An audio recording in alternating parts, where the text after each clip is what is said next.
Welcome back, everyone. We're reporting tonight about the rape kit backlog that exists in this country, which kept one victim that you saw profiled here, Natasha Alexenko, waiting for justice for 15 years. And as you heard yourself, for an entire year after her rape, detectives followed up with Natasha asking if she could remember any details, small even, that they said might make a difference in cracking the case. But in Natasha's case, none of that mattered, because the most critical piece of her evidence here, the rape kit, which contained the attacker's DNA, was never sent to the crime lab for processing. So for 15 years, her attacker roamed free, and for 15 years, Natasha constantly looking over her shoulder, wondering if the man who raped her would ever be caught. Tragically, as we found out through our investigation, this rape kit backlog is a problem, and as we found, it's a problem from coast to coast. According to Human Rights Watch, anywhere between 200 to 500,000 untested rape kits are sitting on shelves in police departments, unprocessed as we speak. Now I want to bring Kim back in, who led our investigation into this. And Kim, you found a lot of reasons for the backlog and even some reasons that surprised you. Yeah, we had assumptions going into this, but still we're surprised in the end. And some of those assumptions, we knew in this tough economy, money had to play some sort of role. And it does. It costs about $1,000 to $1,200 to process a rape kit. That pays for both the manpower at the crime lab and the time and equipment it takes to analyze the DNA properly. We kept hearing over and over again that cost is a major factor in the rape kit backlog. But believe it or not, we also heard reasons that are even more troubling, reasons that have a lot to do with attitudes towards rape. And it turns out, the way the laws are written, there's virtually nothing anyone can do about it. I've certainly been told it's money issues. It's not only a matter of money, it's a matter of education and resources. Also, the one issue with rape kits is oftentimes police or prosecutors make the decision on whether or not a kit is to be tested. And that's a scary concept. From the beginning of our investigation, it didn't seem right that some rape kits are tested and others are not.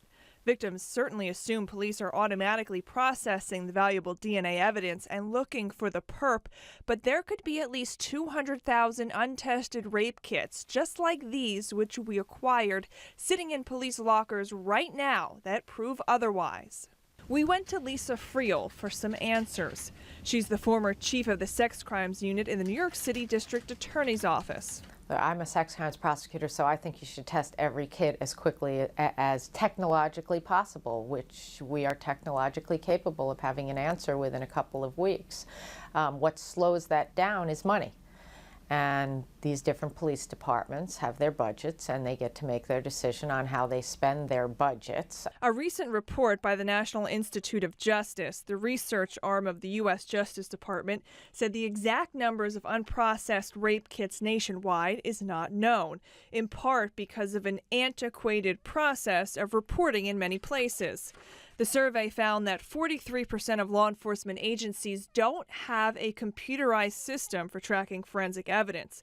It also found that in 18% of the unsolved sexual assault cases between 2002 and 2007, forensic evidence was collected but never submitted for analysis. I do think that they have a finite amount of resources, and they have to spend it on a lot of things that need to get done by a police department.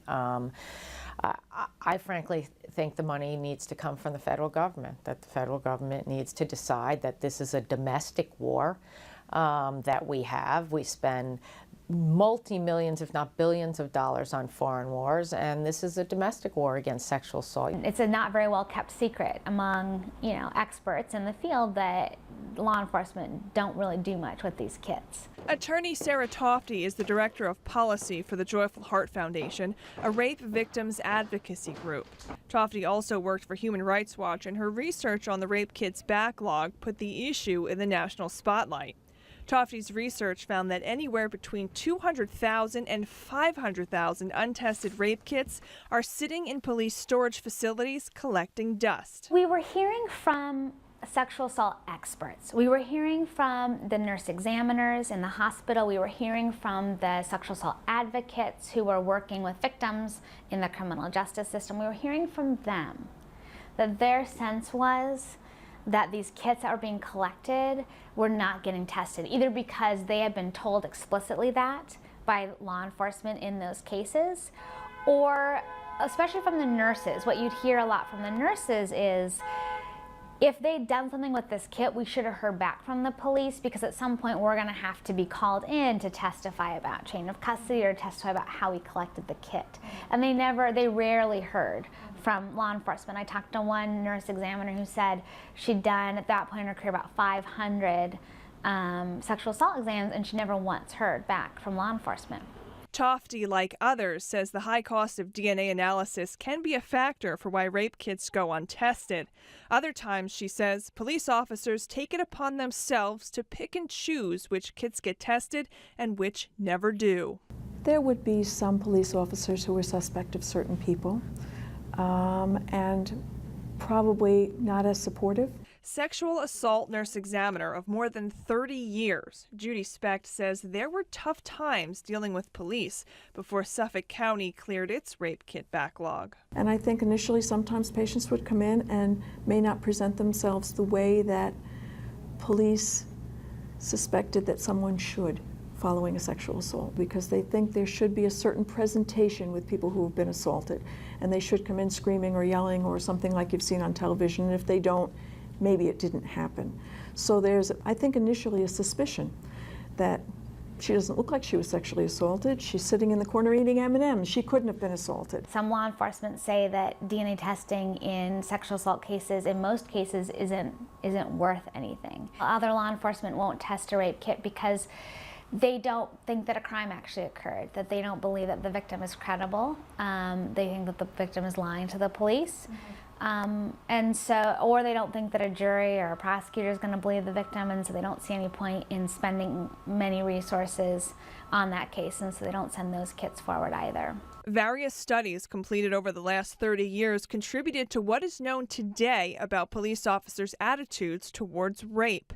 The body of work suggests that police officers are accepting of rape myths which are inherently misogynistic. For example, research shows that police officers tend to hold rape victims to a higher standard of evidence and decorum than they do other victims of crime, which means that police may put an extra burden on rape victims to prove their story. Researchers found that police have an image of an ideal rape and an ideal rape victim. All rapes and victims are compared to this ideal, which means it does in fact matter what kind of a woman claims she was raped. If a married woman claimed she was raped by her husband, 19% of police surveyed said they were unlikely to believe her, and 44% of police surveyed said they were unlikely to believe a prostitute who claimed she was raped.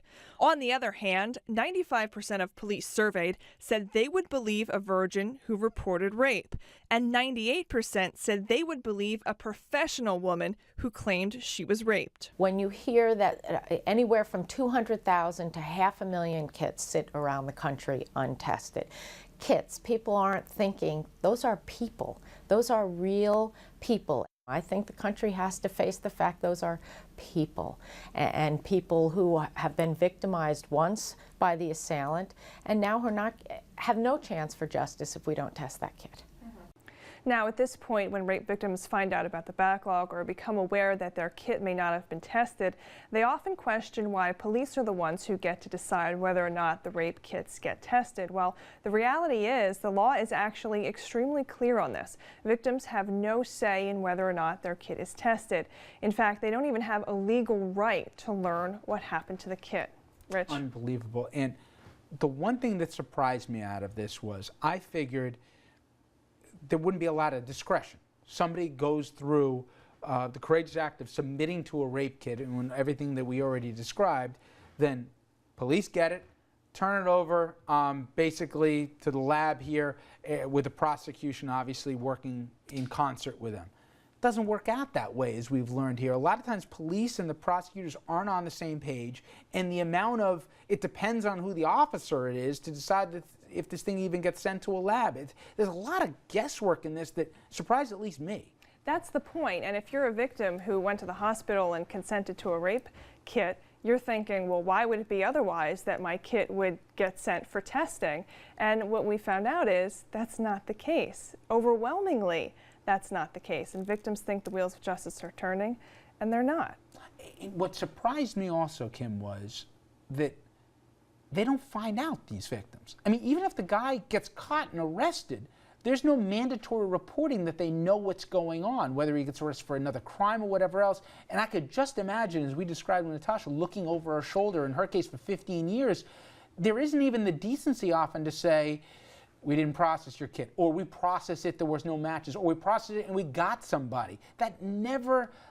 And what's worse is that's just one scenario you mentioned. There's no decency to call the victim up and say, hey, we got the guy, and there's no decency to call the victim up and say, I'm sorry, but we closed your case, or I'm sorry, but the statute of limitations expired. In many of these cases, victims aren't even aware that there's a statute of limitations. Unbelievable.